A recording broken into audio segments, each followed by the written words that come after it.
Salute. How y'all doing? This is Derek Williams. I'm back at y'all again with another video. Just one boy in the comment section on YouTube. The name of this presentation will be entitled Non-Hip Hop Quotables. I love to read, and it's nothing I like more than the printed page. I think the internet is it's revolutionary, obviously, and you can find pretty much anything you want on planet Earth through the internet. But it's just something about the mountain that you have to climb by turning pages. I can't put it into words other than what I just said. It's just something magical about reading. Well, at any rate, by me reading some of the things that I've read over the years, it's just some quotes and things that people have said over the years. It's just absolutely astounding, and it's sad that the government indoctrination camps, popularly known as public schools, don't share this with students. I think you would spur them actually more to learn if you gave them more interesting topics. But because this is a non-hip-hop quotable presentation, I'm hip-hop and I love hip-hop, so I thought it was only right that I say a bar or two. So here we go. I'm a trained professional with years of practice, highly skilled in the field of grammatical tactics, mentally overpower you. So brother, if I were you, I'd take a shower, take an hour, I'll pluck your flower crew like a daffodil. If you had half the skills to grasp the math that my paragraphs instill, you relax and chill, but some never will. Simply contemplate the flow of my clever skill, and I guess that's why so many just play hooky when I break out that blackboard like Phineas J. Whoopi. Speaking of music, oh, this is it was the name of this song is a verse from my man Akbar. Akbar is from the Bronx, but I think he moved out to California. But this is his CD that I got years ago called Big Bang Boogie.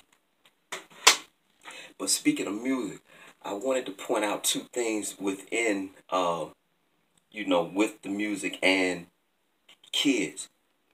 The self-proclaimed LSD king Timothy Leary famously said, "The person who says rock and roll encourages kids to take drugs is absolutely correct. This is part of our plot. Drugs are the most efficient way to cause revolution. And when you think about it, all you need to do is look around you. Heavy drug use, self-defeating behavior, and with black people, self-defeating behavior, heavy drug use, and killing themselves is the order of the day. Something to think about." Frank Zappa, the legendary singer from this group called the Mothers of Invention. I was a little boy when they was hot, because this was like the late 70s, late 60s, early 70s. But he famously said something that I've actually attributed incorrectly to Timothy Leary. The Cash Me Out Queen has a song on her YouTube page called Psycho. And only thing I can tell you is, like, within 30 seconds of hearing this song, I wanted to fight. I just wanted to tear something up. I didn't care what it was. I wanted to wreck a car, hit somebody, something. Something just took me over. I understand people get this same feeling when they hear Anti Up by M.O.P. Well, Frank Zappa said, "The loud sounds and bright lights of today are a tremendous indoctrination tool. Is it possible to modify the human chemical structure with the right combination of frequencies? If the right kind of beat makes you tap your foot, what kind of beat makes you curl your fist and strike?" So the Cash Me Out Queen, you can replay this if you like. That's the actual quote. But it's true. When I heard her song, it made me want to curl my fist and strike. Carter G. Woodson is a famous black historian, and he was the one that actually came up with, you know it today as Black History Month, but it originally started as Negro History Week. Well, Carter G. Woodson, in his famous book, The Miseducation of the Negro, one of the many books that I donated, he said, and I quote, "If you can control a man's thinking, you do not have to worry about his actions. When you determine what a man shall think, you do not have to concern yourself about what he will do. If you make a man feel that he is inferior, You do not have to compel him to accept an inferior status. Sound familiar, black people? For he will seek it out himself.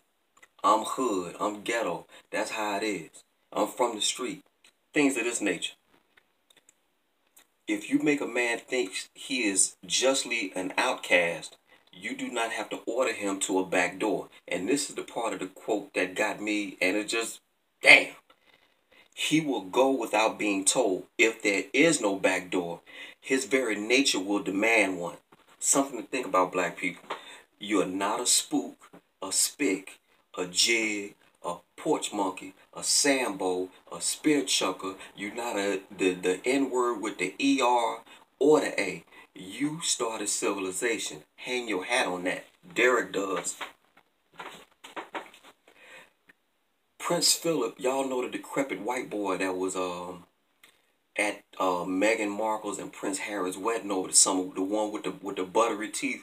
You can shave Flashman's margarine all off this boy's teeth. Prince Philip in 1988 said in the year 1988 said this: in the event that I am reincarnated, I would like to return as a deadly virus in order to contribute something to solve overpopulation. We currently have about knocking at the door 8 billion people. Ted Turner famously said that it would be ideal to have a 95% reduction in population. The Georgia Guidestones tell you that one of the first things on that statute is we need to keep the world's population at 500 billion, and that's supposed to be in perfect balance with nature. You can go on YouTube and see this statute for yourself, but it's called the Georgia Guidestones. Now you have to ask yourself, how are you going to get from damn near 8 billion to 500 million? You judge.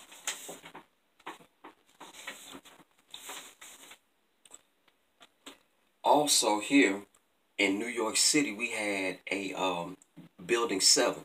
A lot of people never even heard of Building 7, surprisingly. But during an interview in 2002, the owner of all the World Trade Center complexes, this white guy by the name of Larry Silverstein. In 2002, he said this. This lets you know that there definitely was prior knowledge, because you have to ask yourself, how were they able to do this so quickly?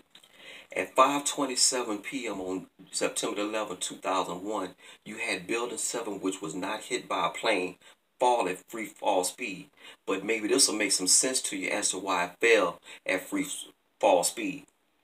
During the interview, Larry Silverstein said, and I quote, I remember getting a call from the fire department telling me that they were not sure that they were going to be able to contain the fire, he said.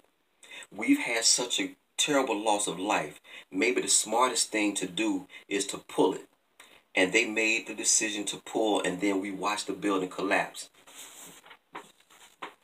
In demolition terms, to pull it means to implode a building. So you have to ask yourself the question, how could the fire department know that they were going to pull this building, and how can they just make the call just so quickly to demolish a building? If it didn't get hit by a plane and things of this nature, how could the building fall? I was here in Philadelphia in 1991 when the Mellon building caught on fire. That building burned. I was actually there that night. I saw that building, and it burned going into Sunday morning, but it never fell. Something to think about. And I have one other thing. I can't seem to find it. Forgive me right quick, y'all. Yes, here we go. Last year, we had an animal that died last year. And to me, it was hilarious. That animal's name was David Rockefeller. One of the most evil men in American history. And nobody hardly talks about this animal. In 1991, at the Trilateral Commission meeting, this is a secretive steering group that planned events ahead of time. He said this: we are grateful to the Washington Post, New York Times, and Time Magazine and other great publications whose directors have attended our meetings and respected their promises of discretion for nearly 40 years. It would have been impossible for us to develop our plan for the world if we had been subjected to the bright lights of publicity during those years. But the work is now much more sophisticated and prepared to march toward world government. The supernatural sovereignty of an intellectual elite and world bankers is surely preferable to the national auto-determination practiced in past centuries. Essentially, let a few people run this thing and you serve, you fall in line and we're going to kill you slowly. Well, this is what he said. They actually, through media, I talked about Operation Mockingbird, where the CIA actually has people in place to actually have, well, here in Philadelphia, we have Channel 6. Jim Gardner is the head newsman there. They reading off teleprompters based off what the government tells them to read or to read and to say to you, and that becomes your worldview. Something to think about.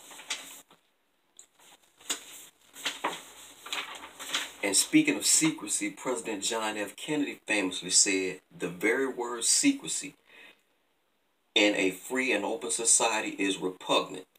And we as a people are inherently opposed to secret societies, secret proceedings, and secret oaths. Research, vet, question everything. I sure enough do. Alright? So those are just a few quotes that I wanted to say before I close. I'm gonna go on and sign off at this time. But before I do, I gave you one line. I'm gonna give you one more before I leave.